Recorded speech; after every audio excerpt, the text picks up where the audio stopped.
নমস্কাৰ, আপোনালোকে চাই আছে SKN News 24। বন্ধুসকল, পলকতে চাব আজিৰ কেইটামান গুৰুত্বপূৰ্ণ খবৰ।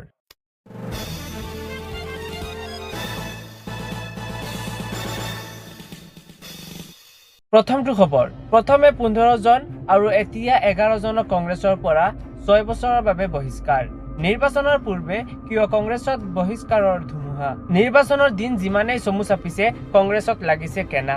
প্ৰথমে 15 জনক বহিষ্কাৰ কৰিছিল কংগ্ৰেছে, এইবাৰ আকৌ 11 জনক কংগ্ৰেছৰ পৰা বহিষ্কাৰ। 6 বছৰৰ বাবে কংগ্ৰেছৰ পৰা বহিষ্কাৰ কৰা হৈছে 11 জন কৰ্মীক। ধুবুৰী জিলা কংগ্ৰেছ কমিটিয়ে বহিষ্কাৰ কৰে 28কে। দল বিৰোধী কাৰ্যকলাপত জড়িত থকাৰ বাবে বহিষ্কাৰ কৰা হৈছে। নিৰ্বাচনৰ দিন যিমানেই চমু চাপিছে, কংগ্ৰেছত লাগিছে কেনা। প্ৰথমে 15 জনক বহিষ্কাৰ কৰিছিল কংগ্ৰেছে, আকৌ এইবাৰ 11 জনক বহিষ্কাৰ কংগ্ৰেছৰ পৰা।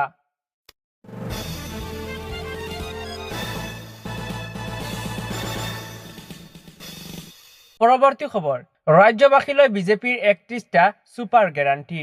ফ্ৰী শিক্ষাৰ পৰা ফ্ৰী ৰেচনলৈকে, অৰুণোদয় হিতাধিকাৰীৰ পৰা লাখপতি বাইদেউলৈকে, চাহ শ্ৰমিক, কৃষক, চৰকাৰী ঘৰলৈকে ভাল খবৰ। ৰাজ্যবাসীলৈ বিজেপিৰ 31টা ছুপাৰ গেৰাণ্টি। 26ৰ ৰণডংকা বজাই বিজেপিয়ে মুকলি কৰিলে সংকল্প পত্ৰ। ৰাজ্যবাসীলৈ বিজেপিৰ 31টা গেৰাণ্টি। বৃদ্ধি পাব অৰুণোদয় আঁচনিৰ ধন। 1250 টকা নহয় 3000 টকাকৈ লাভ কৰিব অৰুণোদয় হিতাধিকাৰীয়ে। চাহ শ্ৰমিকৰ বাবে বৃদ্ধি পাব মজুৰি। চাহ শ্ৰমিকৰ পাৰিশ্ৰমিক 280 টকাৰ পৰা হ'বগৈ 500 টকা। 5 বছৰত 2 লাখ যুৱক যুৱতীয়ে পাব চৰকাৰী চাকৰি। ৰেচন কাৰ্ড থকা প্ৰতিটো পৰিয়ালে পাব ফ্ৰী ৰেচন। দাইল, চেনি, নিমখৰ লগতে পাব মিঠাতেল। অসমক বানমুক্ত কৰাৰ প্ৰতিশ্ৰুতি। লাখপতি বাইদেৱে লাভ কৰিব 25,000কৈ টকা। 15 লাখকৈ লোকে লাভ কৰিব প্ৰধানমন্ত্ৰী আৱাস যোজনাৰ চৰকাৰী ঘৰ। অবৈধ অনুপ্ৰৱেশকাৰীক চিনাক্ত কৰি বহিষ্কাৰ কৰা হ'ব। মিছন বসুন্ধৰাৰ জৰিয়তে ভূমিৰ অধিকাৰ প্ৰদান কৰা হ'ব। প্ৰাক প্ৰাথমিকৰ পৰা স্নাতকোত্তৰলৈকে শিক্ষা হ'ব বিনামূলীয়া। 10 লাখ যুৱক যুৱতীয়ে পাব 2 লাখকৈ টকা। ক্ষুদ্ৰ আৰু উপান্ত কৃষকক দিব 11,000 টকা।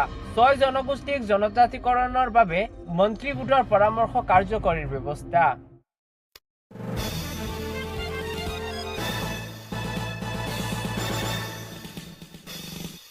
পৰৱৰ্তী খবৰ, যাকেই যেতিয়া মন যায় কংগ্ৰেছৰ পৰা বিজেপিলৈ লৈ আহিম। কংগ্ৰেছে কিয় ৰাখিব পৰা নাই নিজৰ দলৰ নেতাক? নিৰ্বাচনৰ বতৰত কংগ্ৰেছক তীব্ৰ কটাক্ষ কৰি মুখ্যমন্ত্ৰীৰ মহাবিস্ফোৰণ। বিজেপিলৈ যাকে নানো কিয়, সেইটো মোৰ কথা। কংগ্ৰেছে কিয় নিজৰ দলৰ নেতাক ৰাখিব পৰা নাই? জন্মগতভাৱে কোনো কংগ্ৰেছী হৈ নাহে, সকলো মোৰ ভাই, যাকেই মন যায় তাকেই আনিম। হিমন্তৰ হাতত কি যাদু আছে কংগ্ৰেছে যে ৰাখিব নোৱাৰে? কংগ্ৰেছক তীব্ৰ কটাক্ষ কৰি মুখ্যমন্ত্ৰীৰ মহাবিস্ফোৰণ।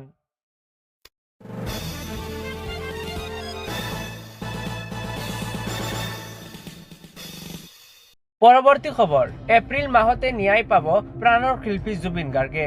জুবিনৰ ন্যায়ৰ বাবে 3 মাহ নালাগে, এই মাহতেই ভাল খবৰ আহিব। কংগ্ৰেছে জুবিনক লৈ পলিটিক্স কৰাৰ সলনি ভাল অধিবক্তা নিয়োগ কৰক।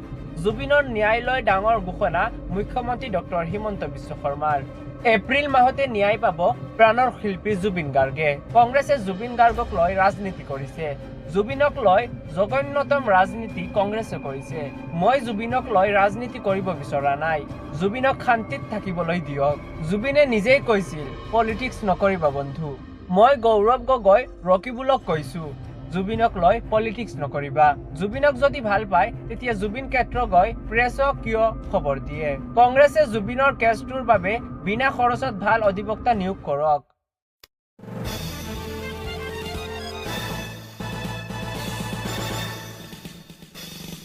পৰৱৰ্তী খবৰ, মাজ আকাশত হঠাতে জ্বলি উঠিল বিমান। 272 গৰাকী যাত্ৰী আছিল বিমানখনত। যাত্ৰীসকলৰ মাজত হাহাকাৰ পৰিস্থিতি। জুইৰ বাবে জৰুৰীকালীন অৱতৰণ কৰোৱা হয় বিমানখন। ব্ৰাজিলৰ পৰা আটলাণ্টালৈ গৈ আছিল বিমানখন।